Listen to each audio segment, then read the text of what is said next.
Hello class 12। कैमरे में बंद अपाहिज कविता हमने जिसकी व्याख्या पिछली वीडियो में पढ़ ली थी, उसके प्रश्नोत्तर यहाँ पर मैं आपको समझाऊंगी। प्रश्नोत्तर समझाने से पहले क्या मैं कविता का हल्का सा आपको सारांश ना बता दूं? मुझे लगता है बता देना चाहिए। अगर काफी समय पहले वो वीडियो देखा होगा तो आपको कविता रिकॉल करने में आसानी होगी। तो वो कविता है कैमरे में बंद अपाहिज, एक अपाहिज व्यक्ति के साक्षात्कार से संबंधित। अपना प्रोग्राम बनाने के लिए दूरदर्शन वाले एक अपंग को ले आते हैं और एक कमरे में बिठाकर उससे ऐसे ऐसे सवाल करते हैं जिसके जवाब उसको नहीं आते, ना वो दे पाता है। उसको बहुत दुख होता है और उसके दुख के साथ साथ दर्शकों को भी दुख पहुंचने लगता है। दर्शक और प्रोग्राम जिस पर किया जा रहा है वो व्यक्ति एक साथ रोने धोने लगते हैं। इनका कार्यक्रम सफल हो जाता है। चलिए अब हम प्रश्नों की तरफ आ जाते हैं। पहला प्रश्न मैं यहाँ से पढ़ती हूँ, आप पाठ्य पुस्तक में थोड़ा देख लीजिए। कविता में कुछ पंक्तियां कोष्ठकों में रखी गई हैं। आपकी समझ में इसका क्या औचित्य है? औचित्य का मतलब है आपकी समझ में इसका क्या अर्थ है या इसका क्या उद्देश्य है। तो देखिए, कविता में कुछ पंक्तियां कोष्ठकों में रखी गई हैं। जैसे मैं कविता को में देख के बताती हूँ आपको। सबसे पहला रखा गया है, हम खुद इशारे से बताएंगे कि ऐसा क्यों है। ये एक कोष्ठक में रखी गई पंक्ति है। तो ये पंक्तियां कोष्ठक में जो रखी गई हैं उसका उद्देश्य क्या है? जो पंक्तियां कोष्ठकों में रख दी जाती हैं वो कवि के मुख्य भाव को स्पष्ट करती हैं, व्यक्त करती हैं। यहाँ पर जो पंक्तियां हैं वो अलग अलग लोगों से संबंधित हैं। जैसे कैमरामैन के लिए है, कैमरा इसे दिखाओ बड़ा बड़ा, कैमरा बस करो, नहीं हुआ नहीं रहने दो। दर्शकों के लिए है कि हम इशारे से बताएंगे कि क्या ऐसा है, यानी कि संभावित उत्तर देने लगते हैं। और अपंग व्यक्ति से इशारे से कहते हैं कि वो जो है अवसर खो देगा, यानी कार्यक्रम का समय समाप्त हो जाएगा और वो अपनी बात नहीं कह पाएगा। तो कोष्ठक जो है वो कविता के मुख्य उद्देश्य को अभिव्यक्त करने में सहायता दे रहे हैं। ये पहला प्रश्न हो गया। इसका दूसरा प्रश्न है, कैमरे में बंद अपाहिज कविता करुणा के मुखौटे में छिपी क्रूरता की कविता है। विचार कीजिए। विचार कीजिए का अर्थ है कि आप इस पर सोचिए, समझिए, क्या सच है क्या झूठ है, कैसा है ये कविता का क्या मतलब है, ये सब हमें सोचने समझने की जरूरत है। तो ये जो कविता है ये अपनेपन की भावना में छिपी क्रूरता को व्यक्त करती है। सामाजिक उद्देश्य के नाम पर अपाहिज व्यक्ति की पीड़ा को जनता तक पहुंचाना चाहती है।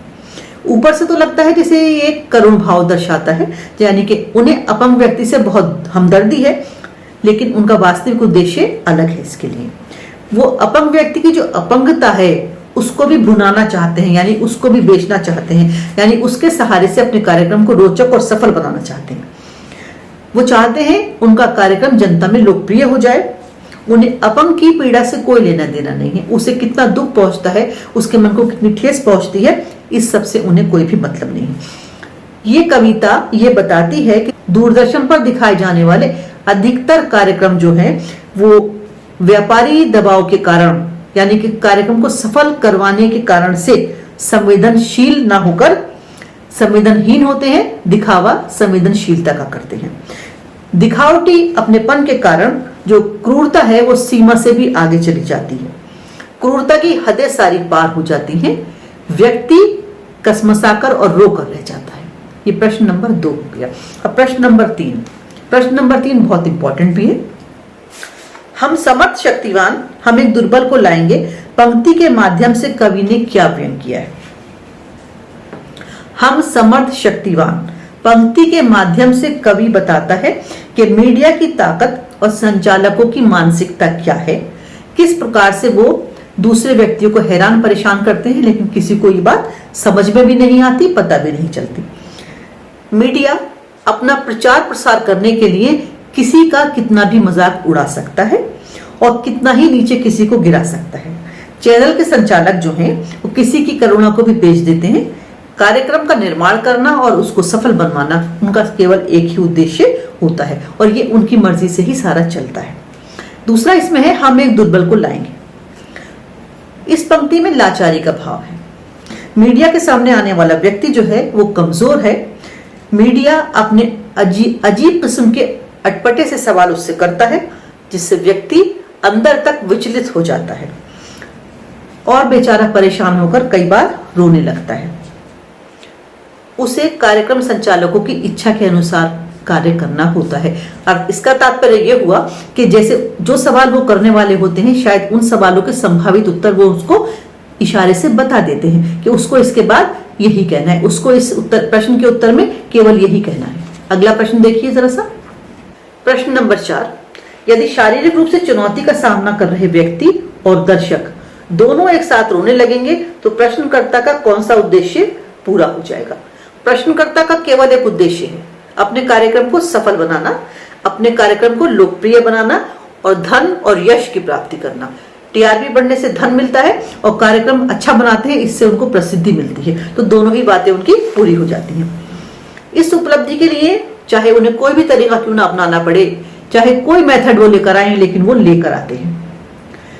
कविता के आधार पर यदि शारीरिक रूप से चुनौती का सामना कर रहे व्यक्ति और दर्शक दोनों एक साथ रो जाते हैं, इससे संचालक सारी सहानुभूति बटोर लेता है और उसका उद्देश्य पूरा हो जाता है।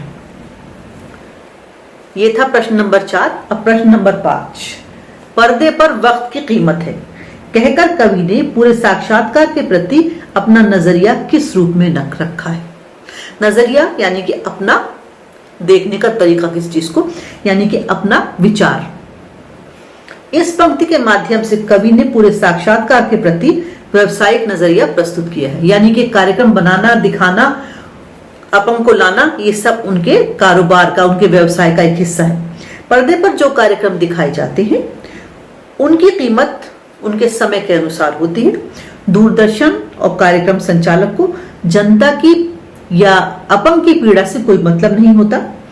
वो कम से कम समय में, कम से कम पैसे में अपने कार्यक्रम को लोकप्रिय बनाना चाहते हैं। अपंग की पीड़ा को दूर नहीं करते, उसकी अपंगता को, उसकी तकलीफ को बढ़ा चढ़ाकर ग्लोरीफाई करके दिखाते हैं, जिससे कि जो दर्शक है उनसे और कनेक्ट हो सके, दर्शक उससे और जुड़ सके और वो करुणा को पैसों में बदल ले, करुणा को नकदी में बदल ले। जब टीआरपी बढ़ जाएगी तो यकीनन उसके जो पैसे हैं वो भी बढ़ जाएंगे। संचालकों की सहानुभूति दिखावटी होती है, बनावटी होती है। सच्ची हमदर्दी उन्हें बिल्कुल भी किसी से नहीं होती। तो ये आपके 5 प्रश्न दिए थे जो मैंने आपको बुक के पाठ्य पुस्तक के 5 प्रश्न थे जो मैंने पांचों आपको बता दिए। अब कविता के आसपास का पहला प्रश्न मैं पढ़ती हूँ। यदि आपको शारीरिक चुनौती का सामना कर रहे किसी मित्र का परिचय लोगों से करवाना हो तो किन शब्दों में आप करवाएंगे?